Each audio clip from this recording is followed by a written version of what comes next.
క్షేత్రస్థాయిలో విజయవంతంగా సేవలు అందిస్తున్న పంచాయతీ కార్యదర్శులు ప్రభుత్వానికి కృతజ్ఞతలు తెలియజేశారు. స్వర్ణ పంచాయతీ పోర్టల్ ద్వారా 1,70,00,000 ఆస్తుల రికార్డులను ఆన్లైన్కి తీసుకువచ్చామని, జీరో ఫిజికల్ కరెన్సీ విధానంలో దేశంలోనే తొలిసారిగా 1,000 కోట్ల ఇంటి పన్ను వసూలు చేశామని నవీన పంచాయతీ కార్యదర్శుల సంఘం రాష్ట్ర అధ్యక్షుడు జగదీష్ తెలిపారు.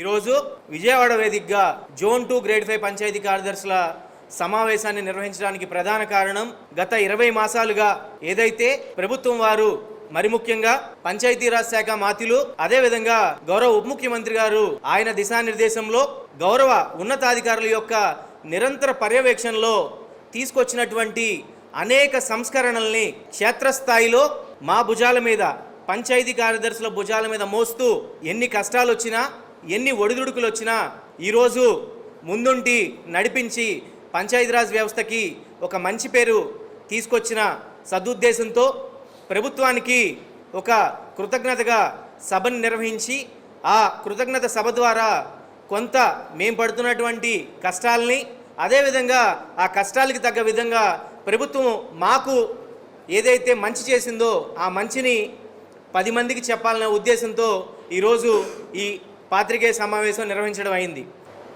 ముందుగా గౌరవ ముఖ్యమంత్రి గారికి, డిప్యూటీ సీఎం గారికి, కమిషనర్ గారికి అందరికీ ధన్యవాదాలు తెలుపుతున్నాము.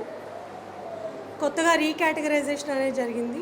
అందులో మా సార్ చెప్పినట్టు 3 రకాల కేటగిరీస్ ఉన్నాయి. మేము ఇక్కడికి వచ్చిన వాళ్ళము PDO 3 కేటగిరీకి వస్తాము. ఇందులో మాకు వచ్చేసి జీతం 28,280 రూపాయలుగా నిర్ణయించారు. ఆ జీతాన్ని అలానే ఉంచాలి అని మేము కోరుకుంటున్నాము. వాస్తవాలు మాట్లాడుకుంటే మాతో పాటు వచ్చిన గ్రామ సచివాలయ ఉద్యోగులు, ఇంజనీరింగ్ అసిస్టెంట్లే కానీ, వెల్ఫేర్ అసిస్టెంట్లే కానీ, ఇంకా మిగతా 11 మందిలో మా అందరికన్నా ప్రమోషన్ ఛానల్లో వారు ఎక్కువ ఇంక్రిమెంటే తీసుకుంటున్నారు. అయినా కూడా ఈ రీకేటగరైజేషన్ మేము ఆమోదిస్తూ 28,280 రూపాయలకి మేము ఒప్పుకున్నాము.